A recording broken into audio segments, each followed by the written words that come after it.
अभी तक हमने क्या देख लिया, सारा पीरियोडिक टेबल का पूरा बेसिक कंसेप्ट देख लिया कि सारे कौन कौन से साइंटिस्ट आए थे। पाल्डनम वाले, ठीक है, प्रूस्ट हो गया, लवोइजियर हो गया, ठीक है, डॉबरिनर हो गया, ठीक है, लुथरमेयर हो गया, मेंडलीव हो गया। मॉडर्न पीरियोडिक टेबल देख लिया, मोस्टली का देख लिया। फिर अपन ने सारे के सारे एलिमेंट्स देख लिए, कितने भी हो जाते, सारे ग्रुप देख लिए सारे। अपन ने क्या देख लिया, ब्लॉक्स देख लिए, ठीक है। एस ब्लॉक किसको बोलते हैं, पी ब्लॉक किसको बोलते हैं, डी ब्लॉक किसको बोलते हैं, ट्रांजिशन एलिमेंट देख लिए। फिर इंपॉर्टेंट टर्म देख लिए, मेन एलिमेंट्स हो गए, ठीक है। मेन एलिमेंट्स हो गए। ट्रांजिशन एलिमेंट किसको अपन बोल देते हैं, ठीक है। ये सारे अपन ने टिपिकल एलिमेंट्स कौन कौन से हो जाते हैं, फिर एनॉमली क्या हो जाता है, सेकंड पीरियड क्यों नहीं फॉलो करता है, वो सारी चीज़ें अपन ने देख लिया। फिर अपन ने देख लिया पबजी निकालना, यानी कि अगर इलेक्ट्रॉनिक कॉन्फ़िगरेशन दिया रहेगा तो पीरियड ब्लॉक का ग्रुप क्या हो जाता है। फिर देख लिया कि अगर एटॉमिक नंबर दिया रहेगा तो उसका कैसे पीरियड ब्लॉक का ग्रुप निकाला जाता है, ठीक है। फिर उसके बाद में देख रहा कि एक ठीक है मैक्सिमम नंबर ऑफ़ इलेक्ट्रॉन एक पीरियड के ना कितने मैक्सिमम एलिमेंट अपने पास आ सकते हैं। फिर मैजिक नंबर ट्रिक भी देख लेगी, ठीक है, 288 88 32। ये सारी चीज़ें अपन ने देख ली। मतलब ये सारी चीज़ें ना हमें ना नींद में भी आनी चाहिए अगर पीरियोडिक टेबल पढ़ना है तो। ये सब पीरियोडिक टेबल का क्या था, बेसिक्स था। यहाँ से ये सारे क्या थे, बेसिक्स अंडरस्टैंडिंग थे, ठीक है। इतना समझना ज़रूरी है पीरियोडिक टेबल के कंसेप्ट को समझने के लिए। और यहाँ से जो भी हम पढ़ेंगे इसके आगे से, ये सारी की सारी चीज़ें पूरे इनऑर्गेनिक को संभालेगी। याद रखना, पूरे इनऑर्गेनिक में काम आएगी सारी चीज़ें, ठीक है। तो मैं एकदम मस्त सिखा रहा हूँ सबको ट्रिक के साथ, एक एक स्टेप बाय स्टेप के साथ, ठीक है। तो फिर अपन नया टॉपिक देखते हैं आज, ठीक है, जिसका नाम है हमारे पास जेड इफेक्टिव। क्या नाम है अपने पास, जेड इफेक्टिव क्या हो जाता है, ठीक है।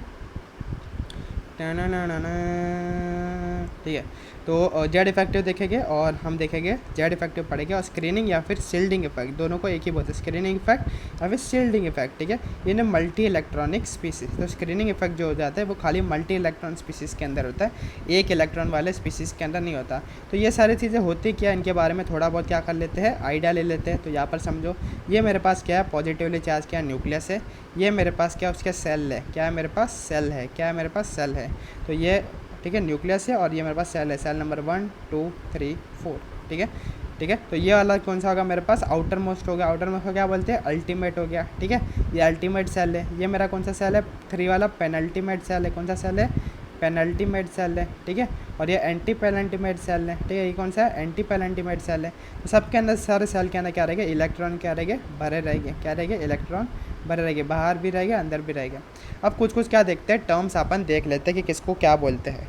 तो न्यूक्लियस है, न्यूक्लियस में अपने को पता है कि न्यूक्लियस में क्या होता है, हमारे पास प्रोटॉन और न्यूट्रॉन होते हैं। क्या होता है हमारे पास, प्रोटॉन, और न्यूक्लियस में क्या होता है, प्रोटॉन और न्यूट्रॉन अपने को देखने को मिलते हैं। यानी न्यूक्लियस क्या है मेरे पास, पॉजिटिवली चार्ज होता है। और जो बाहर जो ऑर्बिट्स होते हैं वहाँ पर अपने को क्या देखने मिलते हैं, इलेक्ट्रॉन, यानी कि वो क्या है, नेगेटिवली चार्ज है। तो ये पॉजिटिवली चार्ज जो है वो क्या चाहेगा कि नेगेटिव चार्ज को मैं अट्रैक्ट करूँ।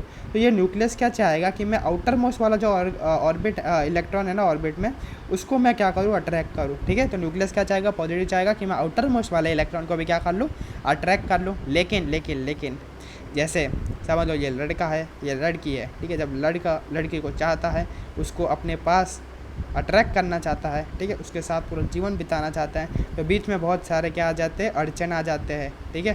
कास्ट हो गया, इंटर कास्ट हो गया, फिर फैमिली वाले हो गए। फैमिली वाले क्या देते, दिक्कत देते हैं। तो बीच में बहुत सारी परेशानी को ओवरकम करना पड़े, तभी ये दोनों हमेशा के लिए मिल सकते हैं। तो बीच में जो फैमिली वाले हो गए, फैमिली प्रॉब्लम हो गई, इंटर कास्ट प्रॉब्लम हो गई, ठीक है। तो वो सारे के लिए अपने को ये सारे क्या है, बीच में वही काम करेंगे। तो ये प्रोटॉन जो है, जो अपने पास प्रोटॉन और न्यूट्रॉन जो है पॉजिटिव चार्ज, ये इलेक्ट्रॉन को एक्सेप्ट करेगा। लेकिन बीच में जो इलेक्ट्रॉन बचे, इलेक्ट्रॉन नेगेटिव है और ये भी इलेक्ट्रॉन नेगेटिव है। तो नेगेटिव तो बीच वाले जो इलेक्ट्रॉन है वो इसको क्या करेगा, रिपेल करेगा, यानी कि दूर फेंकेंगे। प्रोटॉन, ये जो प्रोटॉन तो है इसको खींचना चाह रहा है, लेकिन जो बीच वाले क्या कर रहे हैं, बोलेंगे नहीं तुम जाओ, नहीं मिल सकते, तुम्हारा मिलन नहीं हो सकता, तुम्हारा मिलन नहीं हो सकता है, ठीक है। तो इसी कंसेप्ट को हम अच्छे से समझते हैं। तो जो फैमिली का काम कर रहे हैं, ये फैमिली क्या कर रही है, एक शील्ड जैसा काम कर रही है। कैसा कर रही है, शील्ड होता है ना, कवच जैसा काम कर रही है कि इन दोनों को अपने को मिलने नहीं देना है। तो शील्ड जैसा काम कर रही है, स्क्रीन जैसा काम कर रही है। एक स्क्रीन यानी कि एक, ठीक है, स्क्रीन तो अपने को पता ही है, फ़ोन की स्क्रीन हो गई, थिएटर की स्क्रीन हो गई। तो स्क्रीन जैसा काम कर रही है इन दोनों को रोकने के लिए। इसी को बोलते हैं स्क्रीनिंग इफेक्ट। स्क्रीनिंग इफेक्ट का डेफिनेशन देख लो कि जो न्यूक्लियस जो है आउटर मोस्ट इलेक्ट्रॉन को खींचने के लिए जो बीच वाले इलेक्ट्रॉन जो रिपल्सन क्रिएट करते हैं, इलेक्ट्रॉन को दूर करते हैं, उसी को अपन क्या बोलते हैं, स्क्रीनिंग इफेक्ट। क्या बोलते हैं अपन, स्क्रीनिंग इफेक्ट। और न्यूक्लियस कौन सी ताकत लगा रहा है, न्यूक्लियस के पास क्या होता है, जेड हो जाता है ना, एटॉमिक नंबर पूरा नंबर ऑफ प्रोटॉन क्या होता है, जेड ही हो जाता है। न्यूक्लियस जेड से इसको खींचना चाह रहा है, लेकिन ये जो है फैमिली वाले बीच वाले वो क्या करे, रिपेल करेंगे, समझ लो सिग्मा से रिपेल कर रहे हैं। तो न्यूक्लियस जेड से खींच रहा है और ये सिग्मा से रिपेल कर रहे हैं बीच वाले। तो टोटल न्यूक्लियस कितने से खींचेगा, तो टोटल नेट कितना हो जाएगा, जेड माइनस सिग्मा हो जाएगा, क्योंकि जेड से खींच रहा है लेकिन बीच वाले क्या कर रहे हैं, सिग्मा से रिपेल भी कर रहे हैं। तो टोटल क्या हो जाएगा, जेड माइनस सिग्मा। तो न्यूक्लियस जेड माइनस सिग्मा से क्या कर रहा है, खींच रहा है, न्यूक्लियस के पास ये जा रहे हैं। तो जेड माइनस सिग्मा को बोलते हैं अपन जेड इफेक्टिव। क्या बोल देते हैं, जेड इफेक्टिव, ठीक है। तो न्यूक्लियस जो आउटर मोस्ट इलेक्ट्रॉन के ऊपर जो फोर्स लगाता है उसको बोलते हैं जेड इफेक्टिव। वो क्या होता है, जेड माइनस सिग्मा। और सिग्मा क्या होता है, जो बीच वाले जो फैमिली वाले जो रिपल्सन का काम करते हैं उसको बोल देते हैं अपन सिग्मा। तो इसी ये वाला टॉपिक समझिए, ये वाला कोरिलेशन से, तो इसको हम डेफिनेशन में पढ़ लेते हैं कि जेड इफेक्टिव का बात कर रहे हैं। जेड इफेक्टिव यानी कि जो नेट फोर्स था, ठीक है। जेड इफेक्टिव क्या था मेरे पास, जेड माइनस सिग्मा था, यानी न्यूक्लियस जितने से खींच रहा था और फैमिली वाले जो रिपल्सन क्रिएट कर रहे थे दोनों के बीच में एक दीवार जैसा, उसको बोलते हैं जेड इफेक्टिव। ये क्या अट्रैक्टिव फोर्स है, ठीक है, अट्रैक्टिव फोर्स है। न्यूक्लियस ये कौन सा फोर्स है, जब जो न्यूक्लियस आउटर मोस्ट इलेक्ट्रॉन के ऊपर लगाता है, आउटर मोस्ट इलेक्ट्रॉन के ऊपर लगाते हैं। अगर समझो जेड इफेक्टिव ज़्यादा है, ठीक है, जेड इफेक्टिव ज़्यादा है तो अट्रैक्शन ज़्यादा, मतलब जो जेड इफेक्टिव समझो इसका जेड इफेक्टिव ज़्यादा है न्यूक्लियस का, तो ये आउटर मोस्ट को क्या करेगा, अट्रैक्ट ज़्यादा कर लेगा, आउटर मोस्ट को ज़्यादा अट्रैक्ट कर लेगा। तो ये जो आउटर मोस्ट सेल है वो क्या हो जाएगा, इसके पास आ जाएगा, इसके पास आ जाएगा। तो जो रेडियस हो जाएगा ठीक है एटम का, वो क्या हो जाएगा, कम हो जाएगा, यानी कि साइज़ जो हो जाएगा कम हो जाएगा। तो समझो अगर जेड इफेक्टिव ज़्यादा, यानी कि वो खींचेगा जल्दी, ज़्यादा खींचेगा, ज़्यादा करीब अपने पास आएगा, ठीक है, मेरे करीब आ जाओ, ठीक है, ये बोलेगा मेरे करीब आ जाओ, ये दूरियां नहीं सह जाती है, ठीक है।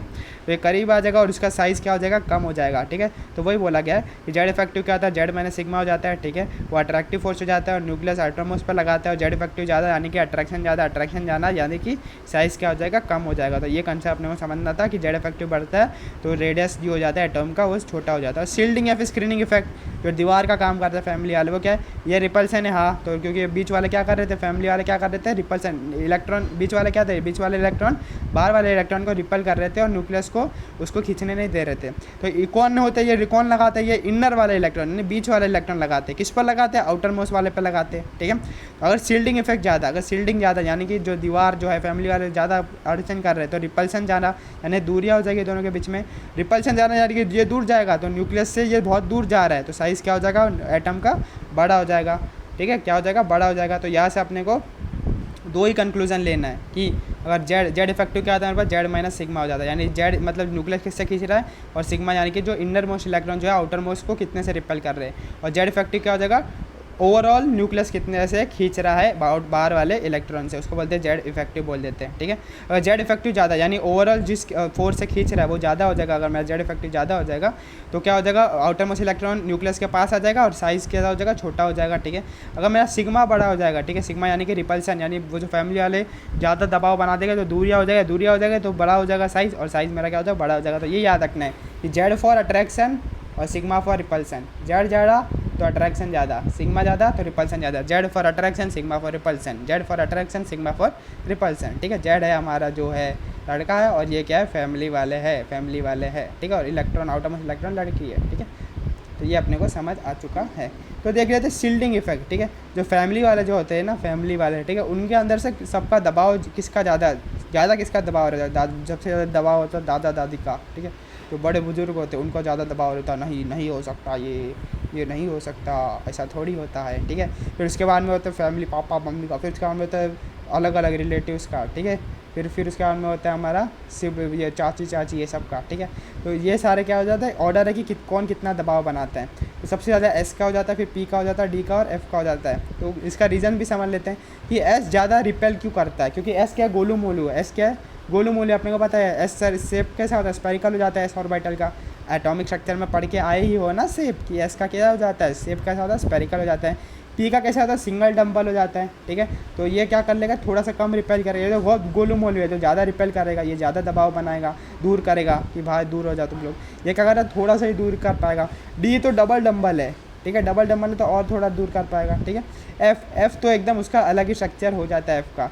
तो सबसे अच्छी शील्डिंग किसके, मतलब सबसे ज़्यादा जो दीवार जैसा कौन काम कर रहा है दोनों के रिश्ते में, कौन एस वाला। और सबसे पुअर कौन है, डी और एफ हो जाएगा। सबसे पुअर शिल्डिंग किसका है, यानी सबसे पुअर रिपल्सन किसका है, डी और एफ का है। मतलब पुअर रिपल्सन पुअर है तो अट्रैक्शन ज़्यादा, और अट्रैक्शन ज़्यादा तो साइज़ क्या हो जाएगा, कम रिपेल करेगा। मतलब बोलो ज़्यादा क्लोज आ जाएगा, ज़्यादा क्लोज आ जाएंगे तो क्या हो जाएगा, मतलब उनका साइज़ क्या हो जाएगा, छोटा हो जाएगा। तो जब डी वाला एक्ट करता है, जब डी वाला हावी पड़ता है, यानी डी वाला का जब पुअर शिल्डिंग होता है, ठीक है, जब डी वाला कमज़ोर दीवार बनाता है तो उसको अपन बोलते हैं ट्रांजिशन इफेक्ट। क्या बोलते हैं, ट्रांजिशन इफेक्ट। जब एफ वाला करते हैं उसको बोलते हैं अपन लेंथेनाइड कॉन्ट्रैक्शन। क्या बोलते हैं अपन, लेंथेनाइड कॉन्ट्रैक्शन। तो ये पूरे पीरियोडिक टेबल का ये पूरा सार है, यानी कि D M F block and सारे जो भी पी ब्लॉक है वहाँ पर ये पूरा कंसेप्ट यूज होता है कि बोल देगा कि इसका साइज इसके बराबर क्यों है, ठीक है, बोल देगा कि फोर्थ पीरियड का फिफ्थ पीरियड के बराबर क्यों है, बोल दे। तो उसका रीज़न क्या, ट्रांजिशन इफेक्ट की उसका पुअर शिल्डिंग है, सील्ड यानी कि दीवार कमजोर है तो दूरियाँ ज़्यादा नहीं है तो पास आ जाएगा, साइज़ छोटा हो जाएगा। सेम टू सेम जो एफ ब्लॉक है, ठीक है, उसका साइज़ एकदम बराबर क्यों है, छोटा क्यों है, ठीक है, तो ये हो जाएगा कि इसका पुअर शिल्डिंग है, मतलब दीवार कमजोर है तो दूरियाँ बना नहीं पाएगा लड़का लड़की के बीच में, तो ज़्यादा पास आ जाएगा तो साइज़ छोटा हो जाएगा। तो वो ये रीज़न समझ गया, ये पूरा कंसेप्ट, ठीक है। और मैंने असली कंसेप्ट भी बताया था कि एस कैसा होता है, गोलू मोलू हो जाता है, स्पेरिकल, इसलिए ज़्यादा रिपल्सन कर पाता है। और एफ जो हो जाता है गोलू मोलू नहीं होता, ये इसका डबल डंबल होता है और इसका सिंगल डंबल होता है।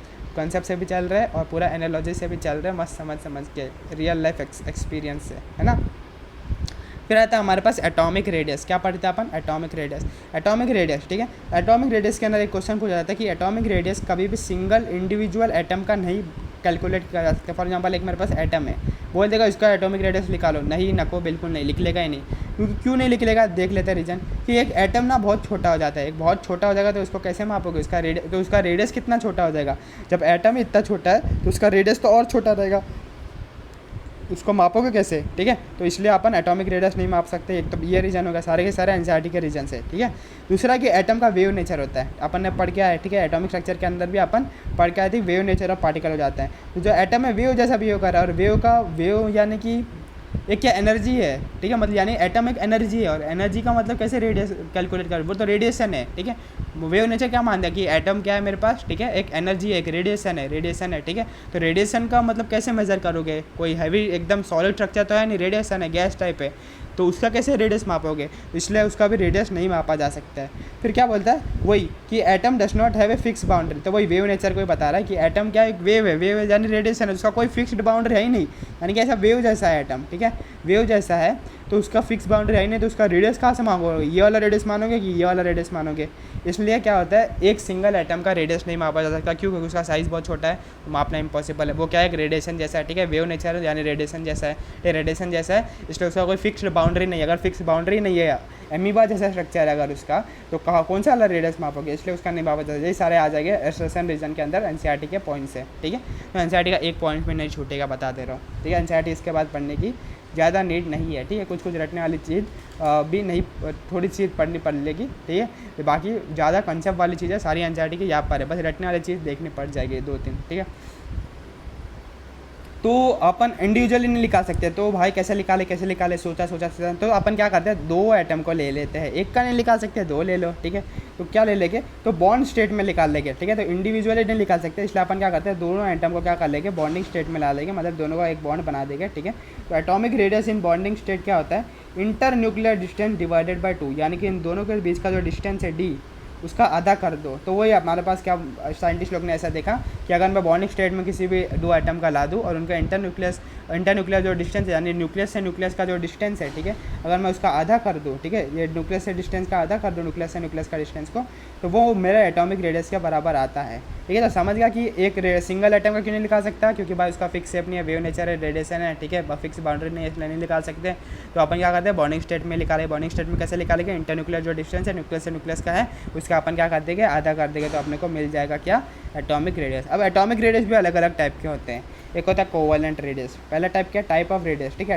एटम का रेडियस लिखाना समझ गया कि भाई बॉन्डिंग स्टेट में लिख लेगा, ये अपने को समझ गया। फिर होता है कोवैलेंट रेडियस अपन देख लेते हैं। जो कोवैलेंट बॉन्ड बनाते हैं उनको बोलते हैं अपन कोवैलेंट रेडियस, यानी कि जो ऐसे 2 एटम जो क्या करते हैं, ऐसा बॉन्ड बनाते हैं जो शेयर करते हैं इलेक्ट्रॉन और उनका ऑक्टेट स्टेबल हो जाए, तो वो जो बनाते हैं बॉन्ड और उनका जब रेडियस अपन कैलकुलेट करते हैं तो उसको आप बोलते हैं कोवैलेंट रेडियस। फॉर एग्जांपल हो गया F2। F2 क्या है, एक फ्लोरीन है और एक मेरे पास फ्लोरीन है। फ्लोरीन कौन से ग्रुप का, 17 ग्रुप का, 17 ग्रुप का, यानी कि इसके पास 7 वैलेंस इलेक्ट्रॉन है और इसके पास 7 वैलेंस इलेक्ट्रॉन। मैंने बताया था जो भी ग्रुप होता है उसके लास्ट में जो भी लिखा रहता है वो उसका वैलेंस इलेक्ट्रॉन होता है। लास्ट में 17 के पीछे 7 लिखा, मतलब इसके 7 वैलेंस इलेक्ट्रॉन है 7। इसको भी ऑक्टेट के लिए एक चाहिए, इसको भी ऑक्टेट के लिए एक चाहिए, तो ये क्या कर लेंगे, एक एक इलेक्ट्रॉन क्या कर लेंगे, ऐसे क्या कर लेंगे, शेयर कर लेंगे, एक एक इलेक्ट्रॉन ऐसे शेयर कर लेंगे, तो ये मेरे पास बन गया बॉन्ड स्टेट। और इनके बीच का इंटरन्यूक्लियर डिस्टेंस निकाल के आधा कर दो, तो इसलिए ये क्या बन गया, कोवैलेंट रेडियस बोलते हैं। क्यों, क्योंकि ये शेयर कर रहे हैं और तब बॉन्डिंग स्टेट में आ रहे हैं और फिर हम इनका रेडियस निकाल रहे हैं, इसलिए उसको बोलते हैं कोवैलेंट रेडियस। वैसे Cl2 भी 17 ग्रुप का, 7 इलेक्ट्रॉन है, एक एक इलेक्ट्रॉन चाहिए, शेयर कर लेंगे और शेयर करने के बाद में जो बॉन्ड बना उसका आधा कर लेंगे इंटरन्यूक्लियर डिस्टेंस का। फिर सेम टू सेम Br2 भी 17 ग्रुप का है, सेम टू सेम 7 है। I2 भी कौन सा 17 ग्रुप का, सेम टू सेम 7 है, तो एक एक क्या कर लेंगे, शेयर कर लेंगे। ठीक है, ये तो मेरा होमो एटॉमिक हो गया। ठीक है, ये क्या देख लो, होमो एटॉमिक माने एक एक ही था। अब देख लो हाइड्रोजन और क्लोरीन, हाइड्रोजन के पास एक इलेक्ट्रॉन है और क्लोरीन के पास 7 इलेक्ट्रॉन है। इसको भी एक चाहिए डुप्लेट के लिए और इसको एक चाहिए ऑक्टेट के लिए, तो दोनों एक एक शेयर कर लेंगे। शेयर कर रहे हैं मतलब कोवैलेंट है और कोवैलेंट बॉन्ड बना रहे हैं। कोवैलेंट बॉन्ड बनाने के बाद में इंटरन्यूक्लियर डिस्टेंस का अपन आधा कर रहे हैं, इसलिए इसको बोलते हैं अपन कोवैलेंट रेडियस। तो मैं सबका रीजन बता रहा हूँ, रटा रहा नहीं है कि इसको कोवैलेंट रेडियस ऐसा होता है ऐसा होता नहीं। क्यों होता है, क्योंकि ये कोवैलेंट बॉन्ड बना रहे हैं, शेयर कर रहे हैं, इनको अपना ड्यूप्लेट या फिर ऑक्टेट कंप्लीट करना है, तब जब बॉन्ड बना है तब हम उनका रेडियस निकालेंगे कैसे, इंटरन्यूक्लियर डिस्टेंस का आधा करके, तब भी इसको अपन ने कोवैलेंट रेडियस बोला है।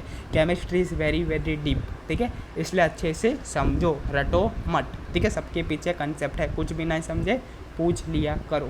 ठीक है, फिर वही सेम टू सेम है, HBr भी सेम है। इसके बाद एक इलेक्ट्रॉन है, 7 इलेक्ट्रॉन है, ये ऑक्टेट करेगा, ये डुप्लेट करेगा।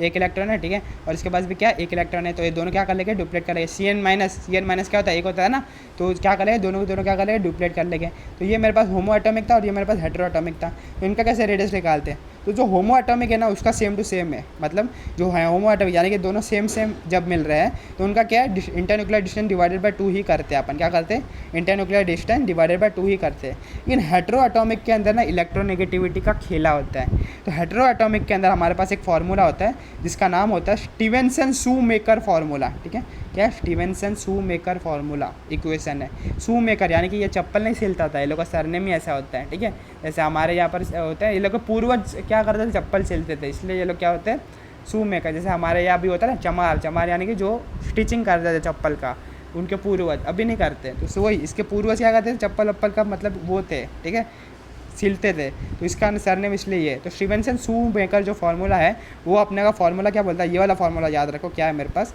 Radius of A plus radius of B minus 0.09 into electronegativity का डिफरेंस। समझो दोनों इलेक्ट्रोनेगेटिविटी दोनों का सेम हो गया, इलेक्ट्रोनेगेटिव दोनों का सेम हो गया। ठीक है, तो अपन क्या करेंगे, इलेक्ट्रोनेगेटिव सेम हो गया तो ये पूरा का पूरा टर्म कट जाएगा, ये 0 हो जाएगा, 0 इंटू एनीथिंग 0, तो क्या हो जाएगा, खाली क्या बचेगा, radius of A plus radius of B। तो वही है, ये वाला फार्मूला याद रखो, अगर इलेक्ट्रोनेगेटिविटी 0 तो पूरा का पूरा कट जाएगा। वही मैंने बोला इलेक्ट्रोनेगेटिव सेम है तो चेंज 0 हो जाएगा, कट जाएगा और खाली ये बचेगा RA प्लस RB। तो स्टीवेंसन शूमेकर फार्मूला अपने को याद रखने का कोवैलेंट रेडियस के लिए, जब भी अपने को हेटेरो एटॉमिक दिया रहेगा और होमो एटॉमिक दिया देगा तो इंटरन्यूक्लियर डिस्टेंस डिवाइडेड बाय 2, अगर हेटेरो एटॉमिक दिया है तो RA plus RB minus 0.09 into change in electronegativity values. और इलेक्ट्रोनेगेटिविटी वैल्यूज़ मैं याद करवाऊंगा आगे जाकर इसी चैप्टर के अंदर मस्त अच्छे से। ठीक है, जो पॉलिंग स्केल का निकाला है उसका मैं मस्त अच्छे से ट्रिक बताऊंगा। ठीक है, एकदम आसान है, केमिस्ट्री इज़ वेरी वेरी आसान। ठीक है, तो कोवैलेंट रेडियस समझ लिया कि जो कोवैलेंट बॉन्ड बनता है शेयरिंग करने के बाद उसका जो, अगर होमो एटॉमिक हुआ तो इंटरन्यूक्लियर डिस्टेंस डिवाइडेड बाय 2,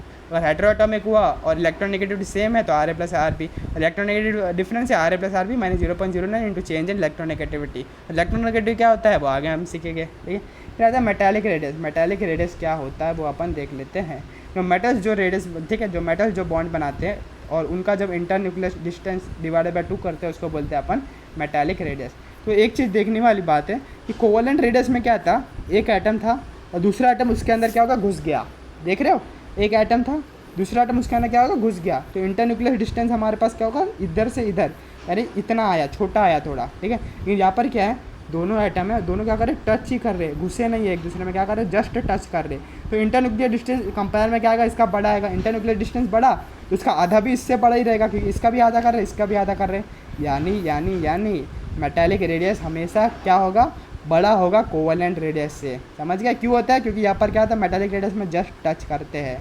लेकिन यहाँ पर क्या होता है, एक के अंदर एक घुस रहा है, ठीक है, ओवरलैप कर रहे हैं तो इंटरन्यूक्लियर डिस्टेंस छोटा, तो उसका आधा भी छोटा। लेकिन यहाँ पर टच कर रहे, ओवरलैप नहीं कर रहे, तो इंटरन्यूक्लियर डिस्टेंस बड़ा, तो उसका आधा भी बड़ा। यानी कि जो मेटालिक रेडियस है वो बड़ा होता है किससे, कोवेलेंट रेडियस से। तो ये एक और कंसेप्ट अपने को समझ गया कि जो मेटालिक रेडियस जो होता है वो खाली जस्ट टच करते हैं दो बॉन्डिंग स्टेट के अंदर, इसलिए उनका रेडियस ज़्यादा होता है किससे, कोवेलेंट रेडियस से, ठीक है। तो ये कंसेप्ट अपने को समझ गया। फिर अपन आते हैं वंडरवाल रेडियस। तो वंडरवाल रेडियस जो होता है वो खाली इनर्ट गैस में देखने को मिलता है। यानी कि जो 18 ग्रुप है, हीना, नीना और करीना का एक्सरे रंगीन, ठीक है। तो इनका जो है, इन जो 18 ग्रुप है उनके अंदर ही खाली निकालते हैं अपन वंडरवाल रेडियस। क्या निकालते हैं, वंडरवाल रेडियस। तो ये क्या होता है, half of the internuclear distance between the two atoms. इसका डेफिनेशन देखना, एनसीईआरटी का है, पूछ लेगा। मैं सारी एनसीईआरटी को ही फॉलो करता हूँ, इसके बारे में जाता ही नहीं हूँ, ठीक है। तो internuclear distance between the two atoms of adjacent molecule, यानी कि दो एटम जो अलग अलग एडजेसेंट मॉलिक्यूल मतलब एक मॉलिक्यूल के अंदर दो एटम हो गए, ठीक है। एक मॉलिक्यूल है, मतलब ये एक मॉलिक्यूल है और ये एक मॉलिक्यूल है, इसके अंदर दो एटम है, इसके अंदर दो एटम है। अब क्या बोल रहे हैं, internuclear distance between two atoms of adjacent molecule, मतलब इसका एक और इसका एक लिया और इनके बीच का जो डिस्टेंस है उसको बोलते हैं अपन वंडरवाल रेडियस। यानी कि दो मॉलिक्यूल लो, दोनों के बाद दो एटम हो गई, ठीक है। हर मॉलिक्यूल के अंदर दो एटम रहेगी और उनमें से एक एटम के बीच का जो इंटरन्यूक्लियर डिस्टेंस होता है उसको अपन बोलते हैं उसका आधा, ठीक है, उसका आधा, उसको बोलते हैं अपन वंडरवाल रेडियस। तो वही यहाँ पर बताया है, वही मैंने यहाँ पर बताया कि मेरे पास क्या, एक ये मॉलिक्यूल है, ठीक है, इसके अंदर दो एटम है, atom A atom B. Molecule के अंदर कभी भी दो एटम होता है। फॉर एग्जाम्पल बोलते हैं ना हाइड्रोजन मॉलिक्यूल H2, तो दो एटम है, हाइड्रोजन एटम को H बोलते हैं, हाइड्रोजन मॉलिक्यूल को H2 बोलते हैं। तो इसके अंदर दो एटम है, एक ए और एक बी, ठीक है, एक ए और एक बी। और दूसरा एटम है एक ए और एक बी, ठीक है। दूसरा मॉलिक्यूल है एक ए और एक बी, इसके अंदर भी दो एटम है, इसके अंदर भी ये मॉलिक्यूल के अंदर भी दो एटम है, ये वाले मॉलिक्यूल के अंदर भी दो एटम है। और इन दो मॉलिक्यूल के जो सेम एटम है उनके जो बीच का इंटरन्यूक्लियर डिस्टेंस है उसका आधा कर दो, तब अपने को मिलेगा van der Waal radius. Same to same ये ए वाले जो सेम एटम है उनके बीच का जो इंटरन्यूक्लियर डिस्टेंस है उसका आधा कर दो, तब अपने को मिलेगा वंडरवाल रेडियस। अब वंडरवाल रेडियस के अंदर देख लो डिस्टेंस, इसके बीच में देखो थोड़ी गैप छोड़ी गई है। क्या वंडरवाल के बीच में क्या कर दी गई है, गैप छोड़ी गई है। यानी कि कोवेलेंट रेडियस के अंदर क्या हो रहा था, अंदर ओवरलैप हो रहा था, मेटालिक के अंदर जस्ट टच कर रहे थे, और वंडरवाल के अंदर गैप छोड़ी गई है। तो खुद ही पहचान लो कि इंटरन्यूक्लियर डिस्टेंस यहाँ पर सबसे छोटा रहेगा, यहाँ पर उससे थोड़ा बड़ा रहेगा और यहाँ पर सबसे बड़ा रहेगा। तो आधा भी सेम ही रहेगा। तो सबसे बड़ा रेडियस किसका हो जाएगा, वंडरवाल का हो जाएगा। क्यों, क्योंकि इसका ना गैप है। फिर मेटालिक का क्यों, क्योंकि वो खाली जस्ट टच कर रहे हैं। और कोवेलेंट का क्यों, क्योंकि वो क्या कर रहे हैं, ओवरलैप कर रहे हैं। तो साइज़ ऑर्डर ये अपना जेई मेन के अंदर पूछा गया कि किसका बड़ा होता है, वंडरवाल का। क्यों, क्योंकि उसके बीच में गैप है, क्योंकि दो मॉलिक्यूल है, उनके दो एटम है, सेम एटम के बीच का जो इंटरन्यूक्लियर डिस्टेंस का आधा होता है वंडरवाल। फिर मेरे पास आता है मेटालिक का क्यों, क्योंकि मेटल जब बॉन्ड बनाते हैं, ठीक है, उनके जस्ट टच करता है तो उनके इंटरन्यूक्लियर डिस्टेंस का आधा हो जाता है मेटालिक। लेकिन कोवेलेंट क्या करते हैं, एक दूसरे के अंदर घुस जाते हैं, और एक दूसरे के अंदर घुस जाते हैं, शेयरिंग करते हैं, क्योंकि शेयर करते हैं तो एक दूसरे के अंदर क्या होता है, घुस जाते हैं, ठीक है। तो उनका इंटरन्यूक्लियर डिस्टेंस छोटा तो उसका आधा भी छोटा, इसलिए जो कोवेलेंट रेडियस है सबसे छोटा हो जाएगा, ठीक है। तो VMC याद रखना, Vardhman Mahavir medical college, VMC, ठीक है, यहाँ पर ही जाएंगे अपन, ठीक है, वर्धमान महावीर मेडिकल कॉलेज, ठीक है, दिल्ली का है, दिल्ली, समझ रहे हो, ठीक है। फिर हम देख लेते हैं, अब हम देखते हैं सारे के सारे ट्रेंड्स, और यहाँ से होगा पूरी की पूरी खेला चालू। तो चलिए शुरू करते हैं, ठीक है। तो सबसे पहले अपन देखेंगे ट्रेंड्स ऑफ एटॉमिक रेडियस और जेड इफेक्टिव का पूरा देख लेंगे, ठीक है। तो पीरियड की बात करते हैं, सबसे पहले किसकी बात करते हैं, पीरियड, ठीक है। कौन सा पीरियड, अपना वाला पीरियड, ठीक है, लेफ्ट से राइट वाला पीरियड, ठीक है। पीरियड के बहुत पीरियड होते हैं, ठीक है। तो लेफ़्ट से राइट क्या होता है देख लो, लेफ़्ट से राइट क्या होता है, अपने को पता है कि एक एटॉमिक नंबर बढ़ता है, मानते हो कि नहीं, एक एटॉमिक नंबर क्या होता है, लेफ्ट से राइट बढ़ता है। जैसे फॉर एग्जांपल हो गया हाई हो गया, ठीक है, और हीलियम, ठीक है, हाई हेलो मतलब हाइड्रोजन हीलियम, इसका एटॉमिक नंबर 1 है, इसका एटॉमिक नंबर 2 है, यानी कि एक एटॉमिक नंबर बढ़ रहा है। और एटॉमिक नंबर ही क्या होता है, जेड जा रहा है ना। एटॉमिक नंबर का मतलब क्या होता है, जेड।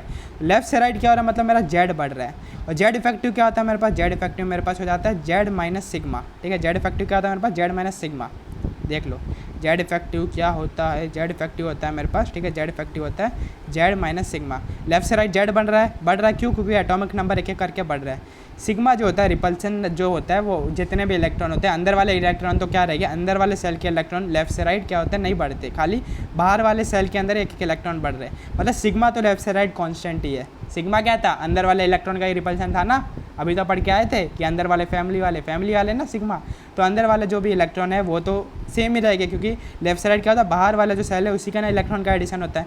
लेफ्ट से राइट क्या हो रहा है, जेड बढ़ रहा है, यानी कि मेरा एक एक प्रोटॉन बढ़ रहा है, एक एक एटॉमिक नंबर बढ़ रहा है, और सिग्मा तो कांस्टेंट ही रह रहा है, तो जेड बढ़ रहा है और ये कांस्टेंट रह रहा है, यानी कि पूरा जेड इफेक्टिव बढ़ रहा है। तो समझा जेड इफेक्टिव क्यों बढ़ रहा है, फीलिंग समझा, फीलिंग, ठीक है। तो जेड से लेफ्ट से राइट क्या हो रहा था, मेरा एक एक एटॉमिक नंबर बढ़ रहा है, और जेड इफेक्टिव क्या होता है, जेड माइनस सिग्मा, तो जेड बढ़ रहा है, लेकिन सिग्मा क्या होता है, अंदर वाले इलेक्ट्रॉन। लेकिन जैसे ही अपने को पता है कि लेफ्ट से राइट जाएगा तो जो इलेक्ट्रॉन जो है आउटर मोस्ट सेल के अंदर ही ऐड होते हैं, अंदर वाले इलेक्ट्रॉन तो उतना ही रहेगा, यानी सिग्मा उतना ही रहेगा, सिग्मा कॉन्स्टेंट और जेड बढ़ रहा है, यानी कि ये पूरा का पूरा बढ़ रहा है। तो लेफ्ट से राइट जेड इफेक्टिव क्यों बढ़ता है, समझ गया, ठीक है। और जेड इफेक्टिव क्या होता है, मेरे पास अट्रैक्शन होता है, इसका न्यूक्लियस का आउटर मोस्ट के ऊपर, तो न्यूक्लियस क्या करेगा, आउटर मोस्ट इलेक्ट्रॉन क्या करेगा, अपने तरफ अट्रैक्ट करेगा और साइज क्या हो जाएगा, घट जाएगा। तो लेफ्ट से राइट पीरियड में क्या होता है, साइज घटता है, क्यों, क्योंकि लेफ्ट से राइट क्या होता है, हमारे पास एक एक एटॉमिक नंबर बढ़ता है, लेकिन जो अंदर वाले इलेक्ट्रॉन उतने ही रहते हैं, ये बाहर वाले सेल के ना एक इलेक्ट्रॉन आता है, बाहर वाले सेल के ना आता है, तो मेरा सिग्मा उतना ही रहेगा। तो जेड बढ़ रहा है लेकिन सिग्मा उतना ही है, तो पूरा का जेड इफेक्टिव मेरा बढ़ रहा है, जेड इफेक्टिव बढ़ रहा है, जेड इफेक्टिव क्या होता है, अट्रैक्शन होता है न्यूक्लियस का बाहर वाले इलेक्ट्रॉन पे, तो बाहर वाले को खींच लेगा अंदर, बाहर वाले को अंदर खींच लेगा, तो रेडियस क्या हो जाएगा, साइज क्या हो जाएगा, एटम का घट जाएगा। इसलिए लेफ्ट से राइट मेरा जो पीरियड होता है वहाँ पर साइज घट जाता है। इतना डीप कोई नहीं बताएगा, मैं बता दे रहा हूँ अंदर की बात है, ठीक है, किसी से भी पढ़ लो, ठीक है। फिर आता है हमारे पास टॉप से बॉटम क्या होता है ग्रुप के अंदर, टॉप से बॉटम मेरे पास क्या होता है, जेड इफेक्टिव जो होता है वो मेरे पास कांस्टेंट रहता है, ठीक है। टॉप से बॉटम क्या होता है, मेरे पास जेड इफेक्टिव जो होता है मेरे पास कांस्टेंट रहता है, लेकिन नंबर ऑफ सेल मेरे पास बढ़ जाते हैं। तो यहाँ पर मेरे पास क्या होता है, जेड इफेक्टिव कांस्टेंट क्या होता है, जेड इफेक्टिव का मेरे पास जेड माइनस सिग्मा हो जाता है टॉप से बॉटम। जेड भी मेरा बहुत ज़्यादा बढ़ जाता है और रिपल्सन भी मेरे पास, और इलेक्ट्रॉन भी बहुत ज़्यादा ऐड हो जाता है, क्यों, क्योंकि टॉप से बॉटम अपने को पता है मैजिक नंबर ट्रिक से 2 8 8 इतने सारे इलेक्ट्रॉन ऐड होते जाते हैं, ठीक है, इतने सारे और इतने सारे इलेक्ट्रॉन और प्रोटॉन ऐड हो जाते हैं, तो प्रोटॉन भी सेम यूनिट में ऐड हो रहा है, ठीक है, और जो हमारा अंदर वाले इलेक्ट्रॉन है वो भी मेरे पास क्या रहेगा, सेम यूनिट के अंदर ही ऐड हो रहा है, 2 8 8 के फॉर्म में ही ऐड हो रहा है, तो दोनों के दोनों सेम ही यूनिट के अंदर ऐड हो रहे हैं, यानी ठीक है, तो ऐड हो रहा है और सब्ट्रैक्ट हो रहा है, समझ, ये भी मेरा ऐड उतने में ही हो रहा है और ये भी मेरा घट रहा है, तो मैंने जितना डाला उतना ही निकाल लिया, तो उसका कुछ फ़र्क पड़ा नहीं, इसलिए मेरे पास जेड इफेक्टिव टॉप से बॉटम क्या होता है, कांस्टेंट रहता है, क्यों, कि 2 8 8 में इतने 2 8 18 32 इतने में ऐड हो रहा है और उतने में मेरा इलेक्ट्रॉन भी ऐड हो रहा है, तो जो ऐड हो रहा है, ठीक है, जो प्रोटॉन इलेक्ट्रॉन एक दूसरे को कैंसिल करते हैं, जेड इफेक्टिव मेरे पास क्या होता है, कांस्टेंट हो जाता है। लेकिन टॉप से बॉटम एक और बढ़िया चीज़ है कि नंबर ऑफ सेल मेरे पास बढ़ जाते हैं, कि फर्स्ट पीरियड के नाम मेरे पास 1 सेल होता है, सेकंड पीरियड के नाम मेरे पास 2 सेल होता है, थर्ड पीरियड के नाम मेरे पास 3 सेल होता है, अपने को बताइए ना, फर्स्ट पीरियड यानी कि 1 ही सेल रहेगा, ठीक है, प्रिंसिपल क्वांटम नंबर 1 होता है, सेकंड पीरियड का 2 होता है, 3 का 3rd हो जाता है, तो टॉप से बॉटम सेल बढ़ रहा है, तो नंबर ऑफ सेल बढ़ने की वजह से टॉप के बॉटम क्या होता है, हमारे पास साइड बढ़ जाता है। तो ये बहुत डीप है और सेशन रीजन के अंदर पूछ लेगा तो सबकी बात लग जाएगी, तो क्यों, तो वो पूछ लेगा कि लेफ्ट से राइट मेरा पीरियड का ना साइज़ क्यों घटता है, साइज़ क्यों घटता है, क्योंकि लेफ्ट से राइट क्या होता है मेरे पास, कि जो एक एक एटॉमिक नंबर अपने को बढ़ता ही है, जेड बढ़ रहा है, ठीक है, जेड मेरे पास बढ़ रहा है, लेकिन जो सिग्मा है, जो अंदर वाले इलेक्ट्रॉन तो बढ़ रहे नहीं, क्योंकि इलेक्ट्रॉन जो है बाहर वाले में ही ऐड हो रहा है, अंदर वाला इलेक्ट्रॉन कांस्टेंट ही है, तो जेड बढ़ रहा है लेकिन सिग्मा उतना ही है, तो जेड माइनस सिग्मा क्या हो जाएगा, बढ़ते जाएगा मेरे पास, ठीक है। तो जेड इफेक्टिव मेरे पास बढ़ रहा है, जेड इफेक्टिव क्या होता है, अंदर, ठीक है, न्यूक्लियस क्या कर रहा है, बाहर वाले पे कितना लगा रहा है, तो उसी को जेड इफेक्टिव बोलते हैं, तो न्यूक्लियस क्या करेगा, बाहर वाले पे ज़्यादा लगाएगा, जेड इफेक्टिव बढ़ रहा है, तो न्यूक्लियस खींच लेगा बाहर वाले को अपने पास, खींच लेगा तो न्यूक्लियस के पास आ जाएगा, बाहर वाला सेल पास आ जाएगा, तो साइज क्या हो जाएगा, छोटा हो जाएगा, पीरियड करना। मैं टॉप से बॉटम अगर देख रहे तो जितना मेरे पास 2 8 18 में ऐड हो रहा है, जितना मेरे पास प्रोटॉन बढ़ रहा है उतना मेरा इलेक्ट्रॉन ही बढ़ रहा है, तो प्रोटॉन जितना क्या कर रहा है, अट्रैक्ट कर रहा है, उतना इलेक्ट्रॉन क्या कर रहा है, रिपल कर ले रहा है, तो मेरे पास जेड इफेक्टिव क्या होता है, जेड माइनस सिग्मा क्या होता है, कांस्टेंट रह जा रहा है। और लेकिन एक चीज़ होती है कि सेल एक एक बढ़ जाता है, सेल एक एक बढ़ जाता है, तो साइज मेरे पास क्या हो रहा है, बढ़ रहा है, इतना डीप कहीं नहीं मिलेगा, बता दे रहा हूँ, लिख के गारंटी है फुल, ठीक है, कहीं से भी पढ़ो इतना डीप नहीं मिलेगा, ठीक है। तो ये अपने को समझ गया, ये तो मेरे पास जनरल ऑर्डर है कि लेफ्ट से राइट मेरे पास घटता है साइज और टॉप से मेरे पास बढ़ता है, और रीजन में मैंने बता दिया, लेकिन ठीक है, ये तो अपने को समझ गया, ठीक है। और एक और चीज़ देख लेते हैं अपन पीरियड्स के अंदर, ठीक है, क्या देखते हैं पीरियड्स के अंदर क्या होता है, पीरियड 1 के अंदर क्या हो जाता है, लेफ्ट से राइट मेरे पास क्या होता है, साइज घटता है, लेकिन याद रखना लेफ्ट से राइट में तो इनर्ट गैस भी तो आते हैं, 18 ग्रुप भी तो आता है एकदम एंड पे, तो 18 ग्रुप का सबसे कम होना चाहिए, क्योंकि लेफ्ट से राइट घट रहा है तो 18 का सबसे कम होना चाहिए। लेकिन एक चीज़ याद रखने वाली है कि इनर्ट गैस का क्या देखा जाता है, वंडरवाल रेडियस, और अभी आपने देखा वर्धमान महावीर कॉलेज यानी कि वंडरवाल रेडियस जो होता है सबसे बड़ा रहता है, इसलिए मेरे पास क्या होता है कि पीरियड के अंदर जो है इनर्ट गैस का जो है अपने पीरियड के अंदर सबसे ज़्यादा हो जाएगा, और बाकी जो ऑर्डर है लेफ्ट से राइट घटता ही है, खाली इनर्ट गैस का सबसे ज़्यादा हो जाएगा, क्यों, क्योंकि उसका वंडरवाल रेडियस मापा जाता है, उसका क्या देखा जाता है, वंडरवाल। तो पीरियड 1 का ऑर्डर क्या हो जाएगा, लेफ्ट से राइट घटना था लेकिन क्या होगा, बढ़ जाएगा, क्यों, क्योंकि मेरे पास का वंडरवाल रेडियस हो जाता है किसका, इनर्ट गैस का। सेकंड देख लो, लेफ्ट साइड पूरा घट रहा है, देखो लिथियम हो गया, बेरिलियम हो गया, ठीक है। Listen BBC news on Friday, ठीक है, पूरा घट रहा है। लेकिन इनर्ट गैस यहाँ पर आना था, लेकिन क्या हो जाएगा, सबसे आगे आ जाए। क्यों? क्योंकि उसका वंडरवाल रेडियस चेक होता है। वंडरवाल रेडियस के अंदर अपने को पता है गैप बहुत होता है, क्योंकि क्या देखते हैं, दो मॉलिक्यूल के एक एक एटम के बीच का इंटरन्यूक्लियर डिस्टेंस का आधा लेते हैं। तो गैप भी है यहाँ पर और बहुत ज़्यादा भी है, और ओवरलैपिंग भी नहीं और टच भी नहीं कर रहे हो, गैप है। इसलिए यहाँ पर मेरे पास रेडियस सबसे ज़्यादा हो जाता है किसका, वंडरवाल का। इसलिए नियॉन को सबसे आगे कर दिया, बाकी पूरा ऑर्डर क्या कर दिया, सेम रख दिया, लेफ्ट से राइट घट रहा है। Same to same third period के अंदर क्या कर दिया, आर्गन को सबके आगे रख दिया, क्योंकि वो इनर्ट गैस है, वंडरवाल लिखा जाएगा, और सबके सबको सेम टू सेम अपन ने रख दिया घटते हुए ऑर्डर में।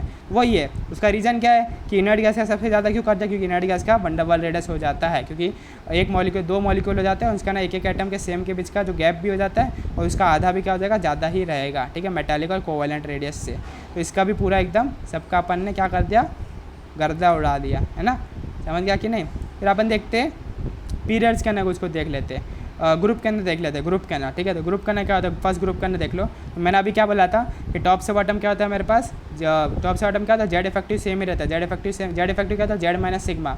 क्यों सेम रहता है, क्योंकि 2 8 8 18 18 के फॉर्म में ऐड हो रहा है, मतलब जितना प्रोटॉन ऐड हो रहा है उतना इलेक्ट्रॉन ऐड हो रहा है, मतलब जितना ये खींचना चाहेगा उतना ये रिपल करना चाहेगा, तो जेड इफेक्टिव कॉन्स्टेंट रहेगा। लेकिन सेल बढ़ते जा रहे हैं, यानी कि सेकंड पीरियड के अंदर 2 सेल है, थर्ड के अंदर 3 सेल है, जैसे जैसे सेल बढ़ेगा साइज़ बढ़ेगा, इसलिए क्या होता है, टॉप से बॉटम क्या होता है मेरे पास, क्या होता है, साइज़ बढ़ता है। इसलिए देखो है लीना की रब से फरियाद, ये साइज़ बढ़ गया, ठीक है। और ये भी देख लो, बेटा मांगे कार स्कूटर बाप राजी, ये भी साइज़ बढ़ रहा है। ये भी देख लो ग्रुप 3 के ना, सक वाइला एक्टिंग, ठीक है, सक वाइला एक्टिंग, ये सारी ट्रिक अपन पढ़ चुके हैं, किसको कैसे याद रखते हैं। फिर कौन सी, गीता स्नेहा प्रभा, ठीक है, ना पी ऐसे सबके बीच, ठीक है, ओ स्टाइल से टिपो, ठीक है, फर्स्ट क्लास बिरयानी I8, ठीक है, हिना नीना और करीना का एक्सरे रंगीन। तो इनका रीज़न क्या है कि सेल बढ़ रहा है इनके अंदर, ठीक है, सेल क्या है मेरे पास बढ़ रहा है, इसलिए इसका रीज़न क्या है, ठीक है, ये मेरे पास हो जा रहा है। तो सेल को कभी भी ज़्यादा प्रायोरिटी देने का, ठीक है, जेड इफेक्टिव से, ठीक है। तो ये अपने को समझ आ चुका है। तो ये सारे क्या थे, नॉर्मल ऑर्डर से ज़्यादा कुछ एक्सेप्शन था नहीं।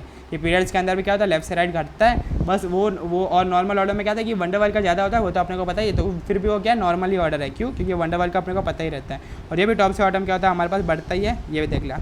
कुछ देख लेते हैं एक्सेप्शनल ऑर्डर, क्या देख लेते हैं, एक्सेप्शनल ऑर्डर देख लेते हैं। पहले पीरियड्स के अंदर देख लेते हैं। तो पीरियड्स के अंदर जो हमारा 4th पीरियड हो जाता है, जिसको अपन बोलते हैं 3D सीरीज़। 3D सीरीज़ क्या होता है, एक मंत्र से मैंने याद कराया था, शक्ति वक्रमन फीकोनिक कुजन, शक्ति वक्रमन फीकोनिक कुजन, शक्ति वक्रमन फीकोनिक कुजन, ठीक है। तो जो 3D है, 3D सीरीज़, इसके अंदर कुछ अपने को एक्सेप्शन देखने को मिलता है, ठीक है। क्या देखने को मिलता है एक्सेप्शन, कि शक्ति वक्रमन तक क्या घट रहा है, फिर फीकोनिक का एकदम बराबर है ऑर्डर, फिर उसके बाद में कुजन के अंदर बढ़ रहा है। तो इसको याद रखने का ऐसा ट्रिक है कि शक्ति वक्रमन तक क्या हो रहा है, घट रहा है, फीकोनी तक क्या हो रहा है, सेम रह रहा है, फिर बाद में निकुजन तक क्या हो रहा है, बढ़ रहा है। तो ऐसा बना देना, ऐसा शक्ति वक्रमन फीकोनी कुजन, शक्ति वक्रमन फीकोनी कुजन, ठीक है। तो एक ऐसा बाल्टी जैसा बना देना, शक्ति वक्रमन फीकोनी कुजन। तो ये तो अपन ने याद रख लिया, इसको याद ही रखना है। तो केमिस्ट्री के ना पहले अपने को क्या मिलता है कि अपने को कुछ ऑब्जर्वेशन मिलते हैं, और उसके हिसाब से हम क्या करते हैं, उसका रीज़न देते हैं कि हाँ ये ऐसा होता है, ठीक है। तो इसका रीज़न क्या देंगे अपन, ये तो अपने को देखने को मिला एक्सपेरिमेंटली कि ऐसा होता है। तो इसका रीज़न क्यों दे रहे हैं कि पहले अपन बोलते हैं कि लेफ्ट से राइट हमारा क्या हो रहा है, शक्ति वक्रमन, साइज़ मेरे पास घट रहा है। साइज़ क्यों घट रहा है, क्यों, कि लेफ्ट से राइट क्या हो रहा है, जेड इफेक्टिव ज़्यादा रहेगा सेल्डिंग से, ठीक है, यानी कि अट्रैक्शन क्या रहेगा, ज़्यादा रहेगा, रिपल्सन, जेड इफेक्टिव यानी कि अट्रैक्शन, और सेल्डिंग यानी कि फैमिली वाले जो रिपल्सन करते हैं। तो ये क्यों घट रहा है, क्योंकि जेड इफेक्टिव ज़्यादा यानी अट्रैक्शन ज़्यादा, तो पास आ जाएगा सारा आउटर मोस्ट सेल, और साइज़ क्या होता है, घट जाएगा। फिर फीकोनी के अंदर क्या बोलते हैं कि जेड इफेक्टिव और शील्डिंग इफेक्ट दोनों बराबर है, यानी जितना अट्रैक्ट हो रहा है उतना ही रिपल हो रहा है, जितना अट्रैक्ट हो रहा है, जितना पास बुला रहा है, ठीक है, जितना पास बुला है उतना ही फैमिली वाला उसका नलीफाई कर ले रहा है पूरे इफेक्ट को। तो साइज़ क्या है, सेम टू सेम रहता है, ठीक है। तो ये हम रीज़न देते हैं कि जितना जेड इफेक्टिव होता है और शील्डिंग इफेक्ट भी उतना ही होता है, इसलिए उसका क्या होता है, साइज़ सेम रहता है, ठीक है। और साइज़ बढ़ क्यों जाता है, बोल देते हैं हम कि जो शील्डिंग इफेक्ट जो है वो बढ़ जाता है जेड इफेक्टिव से, यानी कि रिपल्सन बढ़ जाता है जेड इफेक्टिव से, अट्रैक्शन से बढ़ जाता है, इसलिए इसका साइज़ क्या होता है, बढ़ जाता है। तो इनका रीज़न क्या है, कैसे पता चला अपने को, रीज़न ऑब्जर्वेशन से। केमिस्ट्री उल्टा है, केमिस्ट्री के पहले रीज़न नहीं आता है, पहले केमिस्ट्री के पहले अपन ढूंढते हैं कि हाँ ये ऐसा होता है, फिर अपन उसका रीज़न कुछ ना कुछ बनाते हैं तोड़ फोड़ के कि हाँ अगर हाँ ऐसा हुआ रहेगा, ठीक है, ऐसा ही हुआ रहेगा। लेकिन फिजिक्स में उल्टा, फिजिक्स में पहले रीज़न बनता है, सब कुछ एकदम रीजन में चलता है, एक्सेप्शन ज़्यादा नहीं मिलता। लेकिन केमिस्ट्री में उल्टा है, जो ऑब्जर्वेशन मिलेगा उसी के हिसाब से हम नया नया रीज़न बना देंगे, ठीक है। तो वही है कि ये घट रहा क्यों, घटने का एक ही रीज़न है, घटने का रीज़न क्या कि जेड इफेक्टिव बढ़ गया रिपल्सन से, यानी सिग्मा से क्या स्क्रीनिंग इफेक्ट से बढ़ गया, यानी कि जो ज़्यादा से ज़्यादा वो चाह रहा है उसको, ठीक है, फैमिली वाले को उसने क्या कर दिया, उसने दबा सप्रेस कर दिया फैमिली वाले को, वो जो भी था, ठीक है। और यहाँ पर सेम क्यों है, क्योंकि क्या हो गया, यहाँ पर सेम क्यों है, क्योंकि क्या कर दिया उसने, जेड इफेक्टिव जो है वो फैमिली वाले को क्या कर दिया उसने नलीफाई कर दिया, और क्या कर दिया सारे इफेक्ट को क्या कर दिया एकदम जीरो पे ला दिया, इसलिए मेरे पास सेम है। और यहाँ पर क्या फैमिली वाले ने क्या कर दिया, जेड इफेक्टिव को चकमा दे दिया और उसको ठीक है जो है उसको भड़का दिया लड़की को कि हाँ कि नहीं भाई इससे भी अच्छा ढूंढ कर लाएंगे फलाना ढिमकाना, ठीक है। इसलिए मेरे पास क्या होगा शील्डिंग इफेक्ट जो फैमिली वाले उसने क्या कर दिया, ऐसा कर दिया। तो ये आजकल के यही एग्जाम्पल्स है, ठीक है। सब कुछ नसीब में लिखा रहता है, जो होगा हो जाएगा, इसलिए अपने ऊपर ध्यान दो, अपना फ्यूचर बनाओ, ठीक है। फिर आता है मेरे पास इन्हें ग्रुप का ना अपन क्या देखते हैं, तो ग्रुप 13, ठीक है। तो ग्रुप 13 के ना हमारे पास क्या होता था, अपने को पता है कि ग्रुप के अंदर टॉप से बॉटम क्या होता है, जेड इफेक्टिव सेम रहता है। क्यों, क्योंकि 2, 8, 8, 18, 32 इसके अंदर जितने प्रोटॉन ऐड होते हैं उतने इलेक्ट्रॉन ऐड होते हैं, तो जेड इफेक्टिव मेरे पास सेम रहता है। और सेल्स बढ़ते हैं मेरे पास, ठीक है। सेल्स अगर मेरे पास बढ़ते हैं, साइज़ मेरे पास क्या होना चाहिए, बढ़ना चाहिए था, ठीक है। साइज़ क्या होना चाहिए मेरे पास, बैंगन आलू गाजर इन थैला होना चाहिए, लेकिन साइज़ मेरे पास उल्टा हो जाता है, बैंगन गाजर आलू इन थैला, बैंगन आलू गाजर नहीं, बैंगन गाजर आलू हो जा रहा है। तो साइज़ यहाँ पर क्या होगा, डिफरेंट हो गया। डिफरेंट साइज़ क्यों होता है उसका अपन देख लेते हैं, रीज़न देख लेते हैं। यहाँ पर गैलियम का साइज़ एल्यूमिनियम से छोटा कैसे हो गया, बल्कि गैलियम का बड़ा होना चाहिए था साइज़, तो ध्यान से देख लेते इसका रीज़न। तो मैंने पीछे बताया था ना, डी ब्लॉक का screening effect and F block का स्क्रीनिंग इफेक्ट पुअर हो जाता है, ठीक है। मैं बोल रहा हूँ कि जो गैलियम जो है, गैलियम वो 4th पीरियड में बिलोंग करता है। कौन से पीरियड में बिलोंग करता है, 4th पीरियड, यानी कि 3D सीरीज से के बाद में आता है, ठीक है। शक्ति वक्रमण फिकोनिकू जन के बाद में आता है मेरे पास गैलियम, ठीक है। जिंक के बाद में मेरे पास गैलियम आ जाता है। यहाँ पर पूरे शक्ति वक्रमण वाली सीरीज़ है और यहाँ पर मेरे पास गैलियम आता है, ठीक है।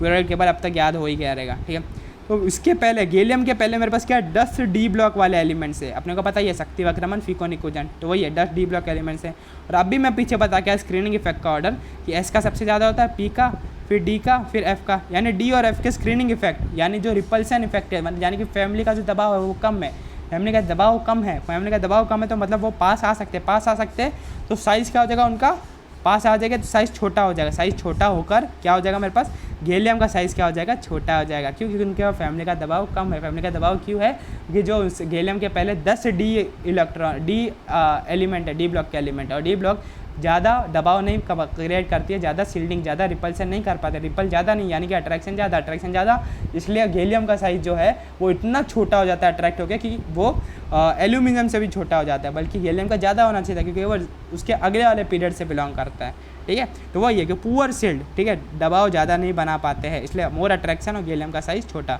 और इसी को मैं बोल के आया था कि इसको क्या बोलते हैं, ट्रांजिशन कॉन्ट्रैक्शन बोल देते हैं, ठीक है। एफ ब्लॉक का होता है उसको बोलते हैं अपन क्या बोलते हैं, लेंथेनाइड कॉन्ट्रैक्शन, लेकिन डी ब्लॉक का इसको बोलते हैं ट्रांजिशन कॉन्ट्रैक्शन, क्योंकि डी ब्लॉक एलिमेंट को ट्रांजिशन एलिमेंट भी बोल देते हैं, एक्सेप्ट द ग्रुप 12 को छोड़ के सारे को ट्रांजिशन एलिमेंट भी बोल देते हैं, इसलिए अपन बोलते हैं इसको ट्रांजिशन कॉन्ट्रैक्शन। और या फिर एक रीज़न देते हैं पुअर शील्डिंग, पुअर दबाव ऑफ, ठीक है, पुअर दबाव ऑफ 3D10 इलेक्ट्रॉन, ठीक है। तो 3D सीरीज़ के है और डी के अंदर मैक्सिमम 10 इलेक्ट्रॉन आते हैं, इसलिए क्या है, पुअर शील्डिंग है इनका, ठीक है। शील्डिंग कम है, ठीक है, रिपल्सन कम है, इसलिए अट्रैक्शन ज़्यादा है, इसलिए उसका साइज छोटा होकर एल्यूमिनियम से भी छोटा हो गया, इसलिए अपने को ये एक्सेप्शनल ऑर्डर अपने को देखने को मिल जाता है, ठीक है। तो ये चीज़ अपने को मस्त एकदम समझ गई रहेगी कि जो गैलियम और एल्यूमिनियम के अंदर, ठीक है, साइज़ का ऐसा डिफरेंस क्यों होता है, क्योंकि गैलियम के पहले 10 डी इलेक्ट्रॉन, 10 क्या डी और एलिमेंट्स है डी ब्लॉक के, डी ब्लॉक का पुअर शील्डिंग होता है, यानी कि वो ज़्यादा रिपेल नहीं कर पाते, ज़्यादा अट्रैक्ट कर लेंगे, तो गैलियम का साइज इतना छोटा हो जाएगा कि एल्यूमिनियम से भी छोटा हो जाएगा और एल्यूमिनियम का गैलियम से बड़ा हो जाएगा। ये वाला अपने को समझ आ चुका होगा, है ना। सेम टू सेम आ जाता है मेरे पास ये कि जो इंडियम और थीलियम का है, इनका साइज़ क्या हो जाता है, अप्रॉक्सीमेटली इक्वल ही हो जाता है। क्या हो जाता है, इनका अप्रॉक्सीमेटली इक्वल ही हो जाता है। तो यहाँ पर आता है सेम टू सेम, इसका रीज़न क्या है, जो 6th पीरियड है, 6th पीरियड के जो थीलियम के पहले क्या है मेरे पास 14 क्या है, 14 मेरे पास क्या है, एफ ब्लॉक के एलिमेंट है। कौन से, एफ ब्लॉक के एलिमेंट, और एफ ब्लॉक का भी पुअर शील्डिंग होता है। मैंने बताया शील्डिंग का ऑर्डर क्या था, एस पी डी एफ, तो एफ का तो डी से भी कम पुअर शील्डिंग होता है, तो शील्डिंग कम यानी कि दबाव कम यानी कि अट्रैक्शन ज़्यादा हो जाएगा, ठीक है। फैमिली का प्रेशर ज़्यादा नहीं है, मतलब दोनों पास आ जाएगा, एकदम अट्रैक्शन हो जाएगा, अट्रैक्शन ज़्यादा हो जाएगा। तो थीलियम का कम नहीं हो जाता, बल्कि छोटा होकर वो इंडियम के बराबर हो जाता है, किसके, इंडियम के बराबर है। लेकिन यहाँ पर क्या हो रहा था, गैलियम का कम होकर एल्यूमिनियम से कम हो जा रहा था डी ब्लॉक की वजह से, ठीक है, लेकिन इसका कुछ ज़्यादा ही पुअर है, एफ का तो डी से भी ज़्यादा पुअर है ना, इसलिए क्या तो कम नहीं हो जाता है बल्कि उसके इक्वल हो जाता है, ठीक है, इसलिए अपन ऐसे लिखते हैं ग्रेटर देन और इक्वल्स टू, ठीक है। तो ये दोनों का रीजन अपने को समझ गया। तो एक का रीजन क्या है, बोल देगा कि एल्यूमिनियम और गैलियम में क्या रीजन है, बोलोगे डी ब्लॉक या फिर लेंथेनाइट कॉन्ट्रैक्शन, क्योंकि उसके पहले क्या dust D orbital dust D block के एलिमेंट्स है, तो उनका पुअर शिल्डिंग है, तो अट्रैक्शन क्या हो जाएगा उनका ज़्यादा हो जाएगा, और घट के क्या हो जाएगा उसका साइज़ गैलियम से, ठीक है, गैलियम छोटा हो जाएगा एल्यूमिनियम से भी। और यहाँ पर क्या मेरे पास कि इसके पहले ठीक है, जो वो है मेरे पास थेलियम किससे पहले 14 एफ ब्लॉक है, एफ ब्लॉक का पुअर शिल्डिंग हो जाता है, तो साइज़ घट के उसके बराबर ही हो जाएगा, इंडियम के बराबर ही हो जाएगा। तो दोनों का रीजन अपने को समझ गया, एक रीजन है ट्रांजिशन कॉन्ट्रैक्शन, दूसरा मेरे पास लेंथेनाइड कॉन्ट्रैक्शन, एफ ब्लॉक का जो हो जाता है उसको बोलते हैं अपन लेंथेनाइड कॉन्ट्रैक्शन, क्या बोलते हैं, लेंथेनाइड कॉन्ट्रैक्शन, ठीक है। फिर अपन देख लेते हैं, अपन क्या देखते हैं, ध्यान से देख लो कि और एक्सेप्शन देख ले। तो यहाँ अपन क्या देख लिया, ग्रुप का 13 देख लिया, ग्रुप 13 का एक्सेप्शन देख लिया। अब देख लेते हैं अपन ग्रुप 4 से लेके ग्रुप 12 तक के एक्सेप्शन, ठीक है, ग्रुप 4 से लेके ग्रुप 12 तक के एक्सेप्शन अपन देख लेते हैं। तो ग्रुप 4 के अंदर मेरे पास क्या आता है, टीना जरिए हाफ, ठीक है, वो नसीब था, क्रीम मुआसे वाली, मन टकरे, ठीक है, फिर रूठा उसामा, कौन रहता इधर, निकाह पढ़ो पंडित, ठीक है, कॉपर एजीयू, जिंक कैडमियम मर्क्यूरी, ज़माने में सीडी होगा, ठीक है। तो ये सारे अपने को एलिमेंट्स अपने को रटे हुए हैं, ठीक है। यहाँ पर मैंने एक्सेप्शन करना है, ग्रुप 3 क्यों नहीं लिखा, ग्रुप 3 जो होता है शक वाइला एक्टिंग, ठीक है, शक वाइला एक्टिंग का ना कोई एक्सेप्शन नहीं है, टॉप से बॉटम क्या होता है, इंक्रीज होता है, इसलिए मैंने वो नहीं लिखा। एक्सेप्शन कहाँ से शुरू होता है, 4th ग्रुप से चालू होता है, ये याद रखना अपने को, ठीक है। तो ये दे देगा, तो इसमें एक्सेप्शन मत लगाना, कौन से 3rd ग्रुप के अंदर, शक वाइला एक्टिंग के अंदर, ठीक है। तो एक्सेप्शन क्या होता है मेरे पास, वो देख लेते हैं। जो पीरियड 6 है, देख रहे हो ये पीरियड 6 है सारे, ये सारे क्या है मेरे पास, सारे पीरियड 6 है, और ये नीचे वाला क्या पीरियड 7 है, पीरियड 6 और पीरियड 5, सॉरी पीरियड 6 और पीरियड 5, ठीक है। तो नीचे वाला पीरियड 6 है, ऊपर वाला पीरियड 5 है, ठीक है। तो उनके क्या हो जाते हैं मेरे पास, सेम हो जाता है, अप्रॉक्सीमेटली सेम हो जाता है रेडियस का, ठीक है।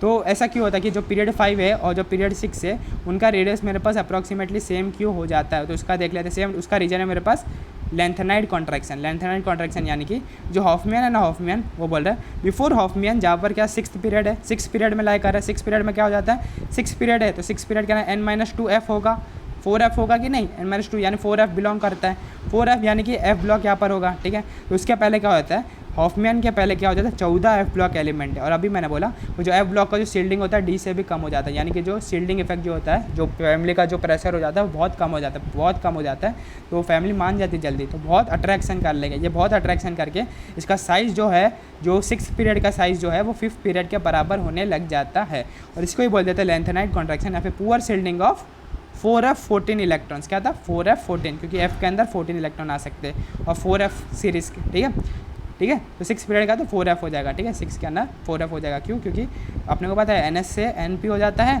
और n-1d हो जाता है, और n-2f हो जाता है, तो 6 डाल दो n के जगह, तो 6 - 2 4, ये 4f14 इलेक्ट्रॉन। तो 2 हो गया इसका रीज़न क्या है, इसका रीज़न वही है कि लेंथेनाइड कॉन्ट्रैक्शन, और उसी को क्या बोलते हैं, poor shielding of 4f14 electron.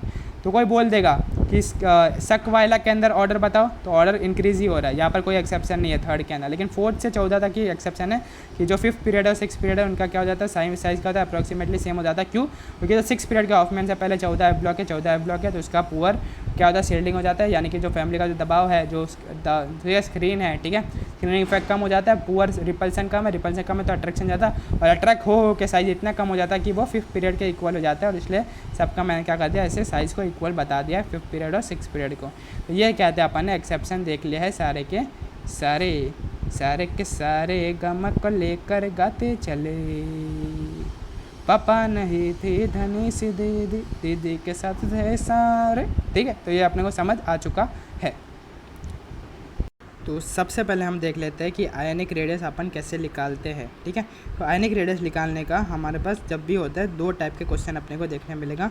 एक तो मिलेगा कि एक ही टाइप के सारे एलिमेंट है, एक ही एलिमेंट है और उसके ना अलग अलग चार्ज है, या फिर अलग अलग एलिमेंट्स है, ठीक है। तो 2 टाइप के क्वेश्चन मिलेगा, एक तो एक ही एलिमेंट है और चार्ज अलग अलग है, या फिर अलग अलग एलिमेंट है और सारे आयन्स में दिए गए, तो उनका आयनिक रेडियस अपने को निकालना पड़ेगा। ध्यान से देखना, 2 केस है तभी आंसर राइट आएगा, ठीक है। तो आयनिक रेडियस पहला केस देख लेते हैं कि समझ लो मेरे पास एक ही एलिमेंट है, ठीक है, एक ही एलिमेंट है ए, यानी कि एक ही एलिमेंट है ये, ठीक है, कोई अलग अलग नहीं है। फिर एक और ए एलिमेंट है और एक और मेरे पास ए एलिमेंट है, ठीक है। जो पहला वाला जो ए है ठीक है। उसके बाद मैं दे देता हूँ पॉजिटिव चार्ज, इसको मैं कर देता हूँ न्यूट्रल और इसको मैं कर देता हूँ नेगेटिव। तो जब एक ही एलिमेंट हो, सब यही है, हाँ सब यही है, खाली इनके ऊपर क्या देता है, मैंने चार्ज देता है कि मैंने इसमें से एक इलेक्ट्रॉन निकाल दिया तो एक पॉजिटिव बन गया, और इसमें से एक इलेक्ट्रॉन मैंने दे दिया तो ये नेगेटिव बन गया, और इसमें से मैंने कुछ नहीं किया तो ये न्यूट्रल का न्यूट्रल है। तब जब एक ही एलिमेंट दिए हो और उनके ऊपर चार्ज हो, तब कैसे निकालते हैं हम उनका आयनिक रेडियस, कैसे कंपेयर करते हैं, ठीक है, कैसे कंपेयर करते हैं। तो उसके लिए अपन देखते हैं कि सबसे ज़्यादा एनायन का हो जाएगा मेरे पास साइज़, फिर न्यूट्रल का हो जाएगा, फिर मेरे पास कैटायन का साइज़ मेरे पास हो जाएगा, कि एनायन का सबसे बड़ा हो जाएगा, फिर न्यूट्रल का हो जाएगा, फिर मेरे पास कैटायन का साइज़ मेरे पास हो जाएगा। तो इसका मेरे पास रीज़न क्या हो जाता है कि सारे के सारे मेरे पास एलिमेंट्स है, एक ही एलिमेंट है, एक ही एलिमेंट है, सबका एटॉमिक नंबर मेरे पास क्या रहेगा, सेम ही रहेगा, ठीक है, एक ही एलिमेंट है, सबका एटॉमिक नंबर मेरे सेम है। मैंने चार्ज के साथ खेल किया है, चार्ज के साथ जब भी खेल करते हो यानी कि इलेक्ट्रॉन के साथ खेल करते हो, क्या करते हो, इलेक्ट्रॉन के साथ खेल करते हो। इसके अंदर मैंने एक इलेक्ट्रॉन दिया है, और इलेक्ट्रॉन क्या करता है, इलेक्ट्रॉन क्या करता है, रिपल्सन क्रिएट करता है, क्या करता है, रिपल्सन क्रिएट करता है। जब भी किसी को इलेक्ट्रॉन दोगे वो रिपेल करेगा, सबको दूर दूर भगाएगा, सबको दूर दूर भगाएगा, तो उसका साइज़ क्या हो जाएगा, बढ़ जाएगा, ठीक है। किसी के अंदर भी इलेक्ट्रॉन डालोगे तो सबको क्या करेगा, रिपेल करेगा यानी दूर दूर भगाएगा, तो सब उसका साइज़ क्या हो जाएगा, बढ़ जाएगा। और किसी में से एक इलेक्ट्रॉन निकाल दोगे, समझो इलेक्ट्रॉन मैंने उसमें से निकाल दिया है, तो एक इलेक्ट्रॉन समझो उसमें से कम हो जाएगा, तो उसका ना न्यूक्लियस था, समझो एक एटम है, उसके पास मेरे पास 6 इलेक्ट्रॉन है, ठीक है, और 6 मेरे पास प्रोटॉन है। मैंने एक इलेक्ट्रॉन निकाल दिया, उसके पास 5 इलेक्ट्रॉन है, और उसके पास 6 प्रोटॉन तो रह गई, तो 6 प्रोटॉन 5 इलेक्ट्रॉन के ऊपर हावी पड़ जाएंगे, और जो न्यूक्लियस जो है इलेक्ट्रॉन को और टाइट खींच लेगा अपने पास। तो जब भी एक इलेक्ट्रॉन निकालोगे तो एक इलेक्ट्रॉन जब जाएगा तो इलेक्ट्रॉन क्या हो जाएंगे, हल्के पड़ जाएगा प्रोटॉन के सामने, प्रोटॉन उनको खींच कर क्या कर लेगा, साइज़ क्या हो जाएगा उनका, कम हो जाएगा, ठीक है, क्योंकि प्रोटॉन न्यूक्लियस के अंदर होते हैं। लेकिन जैसे ही एक इलेक्ट्रॉन डालोगे, इलेक्ट्रॉन वो रिपल्सन क्रिएट करेगा और साइज़ बढ़ा देगा, और न्यूट्रल का साइज़ बीच में रहेगा। तो कंसेप्ट से अपने से क्या समझ आया कि सबसे ज़्यादा साइज़ किसका हो जाएगा, एनायन का हो जाएगा। क्यों, क्योंकि वो रिपल्सन क्रिएट करेगा, सबको दूर दूर भगाएगा, और सारे का सारे जो आउटर मोस्ट सेल है वो दूर चले जाएगा न्यूक्लियस से। लेकिन जैसे ही एक इलेक्ट्रॉन तुम निकालोगे तो एक इलेक्ट्रॉन कम हो जाएगा, वो क्या हो जाएगा, हल्का पड़ जाएगा न्यूक्लियस पे, क्योंकि न्यूक्लियस के अंदर क्या हो जाएगा, ज़्यादा प्रोटॉन रहेगा, एक प्रोटॉन ज़्यादा रहेगा, तो न्यूक्लियस की ताकत ज़्यादा, तो वो क्या कर लेगा, सारे इलेक्ट्रॉन को खींच लेगा अपने पास, और साइज़ क्या हो जाएगा, छोटा हो जाएगा। सबसे ज़्यादा साइज़ किसका हो जाएगा, सबसे ज़्यादा साइज़ एनायन का हो जाएगा, फिर न्यूट्रल मॉलिक्यूल का हो जाएगा, ठीक है, और सबसे छोटा हो जाएगा मेरे पास क्या हो जाएगा, कैटायन हो जाएगा। ये कब, जब एक ही एलिमेंट हो, क्या, जब एक ही एलिमेंट हो, मैंने सब में जगह ए लिखा है, ए ही लिखा है, जब मेरे पास एक ही एलिमेंट है, तो वही मैंने बोला, जब मेरे पास एक ही एलिमेंट हो तो सबसे ज़्यादा साइज़ किसका हो जाएगा, जिसका नेगेटिव चार्ज है जिसके ऊपर, क्योंकि नेगेटिव चार्ज क्या करेगा, रिपल्सन क्रिएट करेगा, और सारे जो इलेक्ट्रॉन्स है उनको रिपल करके न्यूक्लियस से दूर फेंक देगा, और साइज़ क्या हो जाएगा, न्यूक्लियस से दूर फेंक देगा, और साइज़ क्या हो जाएगा, बढ़ जाएगा, ठीक है। और लेकिन जब पॉजिटिव हो, ठीक है, पॉजिटिव मतलब एक इलेक्ट्रॉन चल जाए, तो न्यूक्लियस क्या होगा, उसका पावर बढ़ गया, सबको खींच लेगा अपने पास, साइज़ क्या हो जाएगा, घट जाएगा। तो आयनिक रेडियस डाइप्रोपोर्शनल negative, inversely proportional to positive. और वही मैंने लिखा है कि कैटायन का सबसे छोटा हो जाएगा, और न्यूट्रल का और एनायन का, और इसका यही रीज़न अपने को क्या दिया है, एनसीईआरटी का ऐसा रीज़न दिया है। इसका मतलब जो मैंने बोला वही रीज़न है, ठीक है, खाली लिखने का तरीका अलग है कि E/Z के फॉर्म में लोग ने एनसीईआरटी में रीज़न दिया है कि E/Z जो हो जाता है एनायन का क्या होता है, 1 से बड़ा हो जाता है। देख लो, सबके अंदर क्या है, मेरे पास ए ही है, ठीक है, सबके अंदर क्या है, मेरे पास ए ही है, ठीक है, और एक के अंदर मेरे पास क्या दे दिया मैंने, पॉजिटिव दे दिया, इसके अंदर मैंने नेगेटिव देख लिया।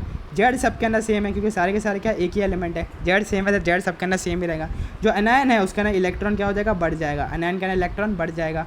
जो न्यूट्रल है उसका ना इलेक्ट्रॉन उतना ही रहेगा, और जो कैटायन है उसका ना एक इलेक्ट्रॉन कम जाएगा। तो E/Z रेशियो एनायन का मोर देन 1 आएगा, क्योंकि इसका ना इलेक्ट्रॉन बढ़ रहा है, न्यूमरेटर में बढ़ रहा है तो मोर देन 1 आएगा।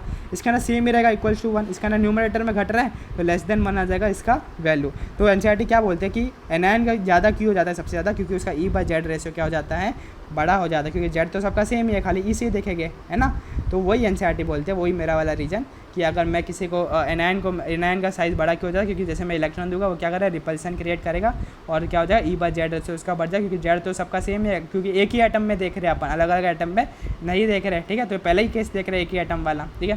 फिर न्यूट्रल का सेम ही रहेगा, क्योंकि उसका ना ई तो उतना ही रहेगा, और कैटायन के अंदर जो ई कम हो जाएगा इसलिए लेस देन बना देगा E/1 रेशियो, इसलिए क्या हो जाएगा, मेरे पास न्यूक्लियस इलेक्ट्रॉन को अच्छे से खींच लेगा, साइज उसका घट जाएगा। तो ये एनसीईआरटी के अंदर अपने को रीजन दे दिया गया है। थर्ड अपन देख लेते हैं कि जो I- है, H- है और Br- है, इनके बीच का अगर मैं देखूँ तो ध्यान देख लो, H- जो है वो छोटा है, हाइड्रोजन एकदम छोटा वाला एलिमेंट है, और ब्रोमीन और आयोडीन बड़े बड़े एलिमेंट है। क्या है, ब्रोमीन एंड आयोडीन मेरे पास क्या बड़े बड़े एलिमेंट्स है। लेकिन क्या हो जाता है, देखो हमको पता है ब्रोमीन यहाँ पर आता है और आयोडीन उसके नीचे आता है, ठीक है, फर्स्ट क्लास बिरयानी आयड। तो आयोडीन का ज़्यादा है, ब्रोमीन का कम है, ये तो अपने को पता है कि आयोडीन का ज़्यादा, ब्रोमीन का कम है। लेकिन हाइड्रोजन का सबसे कम होना चाहिए क्योंकि हाइड्रोजन बहुत छोटा एलिमेंट है। लेकिन H- का क्या होता है, आयोडीन और ब्रोमीन के बीच में आता है। ऐसा क्यों, ऐसा क्यों, ऐसा क्यों? देखते हैं उसका रीज़न। कि देखो इसका रीज़न बहुत इंटरेस्टिंग है, जेई मेन का कंसेप्ट है, ठीक है। कि हाइड्रोजन के पास कितना इलेक्ट्रॉन था, एक इलेक्ट्रॉन था। कितना था, एक इलेक्ट्रॉन था। और H- के पास कितने इलेक्ट्रॉन हो जाएंगे, दो इलेक्ट्रॉन हो जाएंगे। यानी कि पहले एक इलेक्ट्रॉन था, बाद में दो इलेक्ट्रॉन हो गए। इलेक्ट्रॉन कितना परसेंट बढ़ा, पहले एक था, दो हो गया, मतलब डबल हो गया इलेक्ट्रॉन। 100% इलेक्ट्रॉन क्या होगा, बढ़ गया। मतलब 1 इलेक्ट्रॉन प्लस 100% ऑफ 1 इलेक्ट्रॉन कितना हो जाएगा, 2 इलेक्ट्रॉन। या तभी तो 2 इलेक्ट्रॉन हो जाएगा। तो इलेक्ट्रॉन जो है H- के अंदर जो हाइड्रोजन के कंपेयर में 100% बढ़ गया। जब इलेक्ट्रॉन 100% बढ़ गया तो रिपल्सन भी 100% बढ़ गया।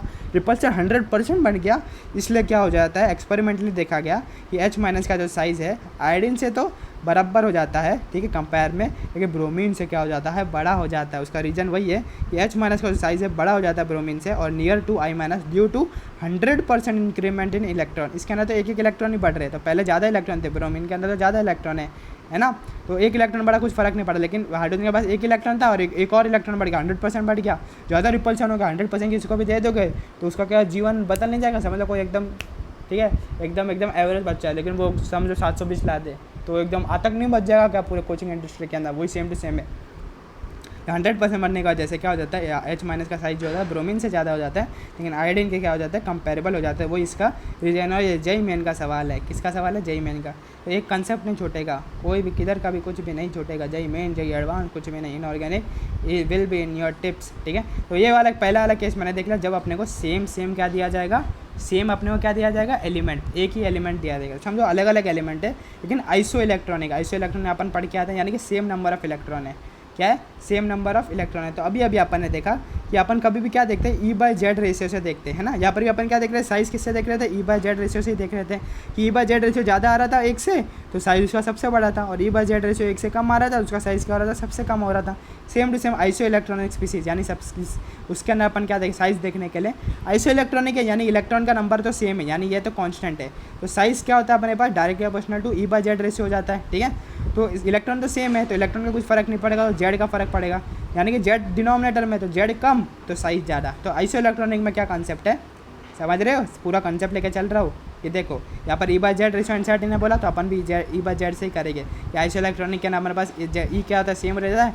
तो जिसका जेड कम उसका साइज़ क्या हो जाएगा, बड़ा हो जाएगा, ठीक है। जिसका जेड कम, डिनोमिनेटर कम, तो पूरा वैल्यू बड़ा हो जाएगा, तो साइज़ भी मेरे पास क्या हो जाएगा, बड़ा हो जाएगा। तो आइसो इलेक्ट्रॉनिक स्पीसीज का खाली देख लो कि कौन सा कम एटॉमिक नंबर वाला है। जो कम एटॉमिक नंबर वाला रहेगा वो उसका साइज़ क्या हो जाएगा, सबसे बड़ा हो जाएगा। तो दो केस देख ले, एक तो देख लिया अपने सेम एटम वाला, और दूसरा देख लिया मैंने आइसो इलेक्ट्रॉनिक वाला। पूरा एकदम कंसेप्ट का गर्दा उड़ा दिया कि नहीं, ऐसा कभी समझा है क्या? देख लो, सवाल करते गर्दा उड़ाते, एक भी चीज़ रटाया नहीं हो, हर एक चीज़ मैंने पूरा क्या इनऑर्गेनिक को समझाया, एक भी चीज़ रटने नहीं बोला मैंने। देख लो पहला सवाल देख लो, Mn+2, ठीक है। तो पहला अलग कौन से टाइप का, केस 1 का सवाल है, यानी कि सारे के सारे एलिमेंट क्या सेम ही है, कोई अलग वाले एलिमेंट नहीं है। जब सेम एलिमेंट हो जाता है तो अपने को क्या पता रहता है कि size is directly proportional to negative और इनवर्सली प्रोपोर्शनल टू पॉजिटिव, ठीक है। और न्यूट्रल का क्या हो जाएगा, बीच में हो जाएगा, ठीक है। क्यों नेगेटिव, क्योंकि नेगेटिव रिपल करेगा तो क्या चल जाएगा, उस सेल हो जाएगा, आउटर मोस्ट सेल न्यूक्लियस से दूर चला जाएगा, साइज बढ़ जाएगा। और पॉजिटिव यानी कि एक इलेक्ट्रॉन कम होगा तो जो प्रोटॉन जो है वो क्या, न्यूक्लियस वाले प्रोटॉन इलेक्ट्रॉन के ऊपर भारी पड़ जाएंगे और इलेक्ट्रॉन को अपनी तरफ खींच लेकर साइज़ क्या हो जाएगा, घट जाएगा।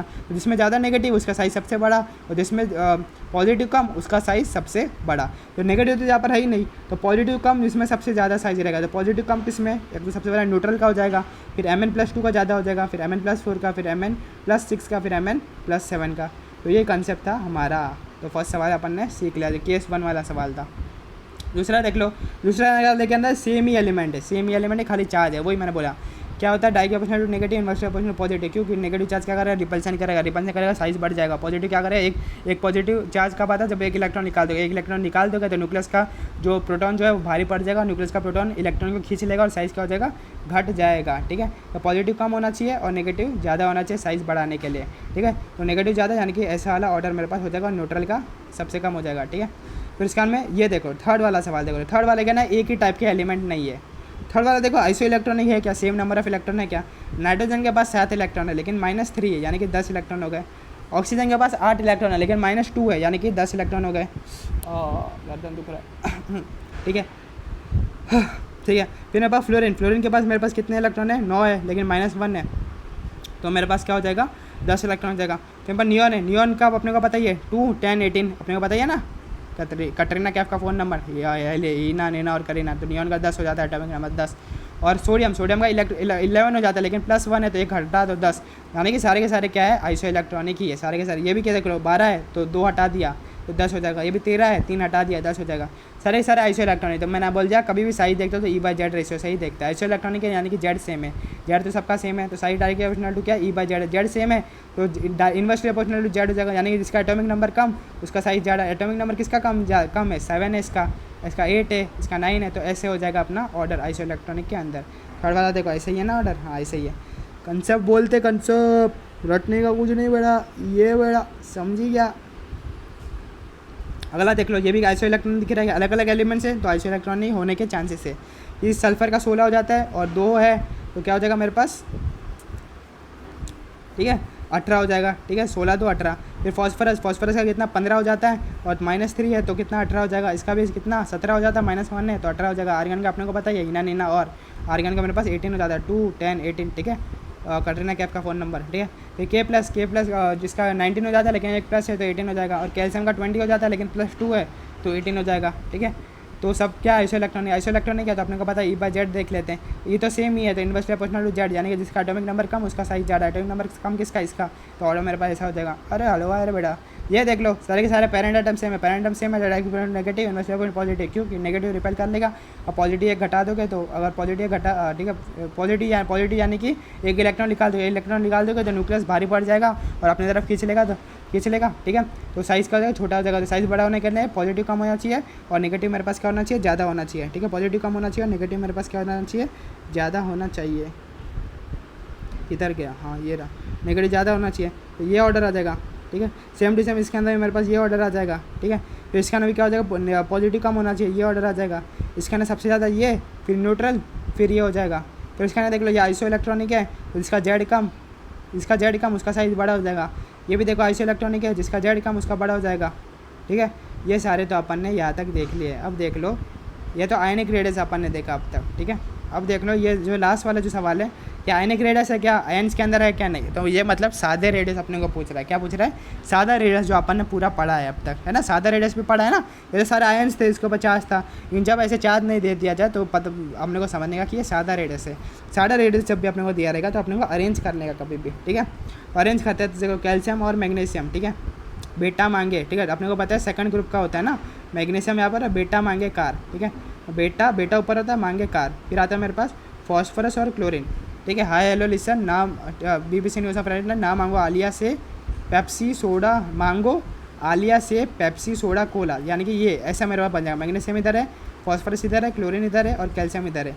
अपने को क्या पता है, लेफ्ट से राइट घटता है तो लेफ्ट से राइट घटता है, टॉप से बॉटम बढ़ता है तो टॉप से बॉटम बढ़ता है। सबसे ज़्यादा किसका हो जाएगा, कैल्शियम का हो जाएगा, फिर किसका, मैग्नीशियम का, फिर फॉस्फोरस का, फिर क्लोरीन का, तो वही है।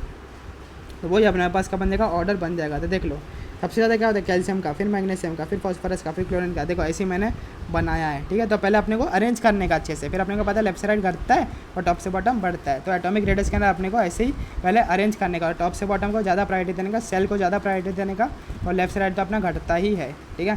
फिर फोर्थ भी देख लो, इसको भी क्या करना है, अरेंज ही करना है, ठीक है। तो O और C, hi hello listen, BBC news on, C आता है, फिर ऑक्सीजन आता है, ठीक है। B पहले आता है, BBC न्यूज़ ऑन, ठीक है। तो BCNO आ रहा है तो लेफ्ट साइड मेरे पास क्या हो रहा है, घट रहा है, तो मेरे पास ऐसा बनेगा BCNO, ठीक है। तो ऐसे हम लोग को क्या करना है, अरेंज करना है। फिर उसके बाद में हमने को देखना है, जब भी ऐसा दिया मतलब ये हमने को सादा रेडियस पूछ रहा है, और चार्ज दिया तो यानी कि आयनिक रेडियस पूछ रहा है। ये हलवा था कि नहीं।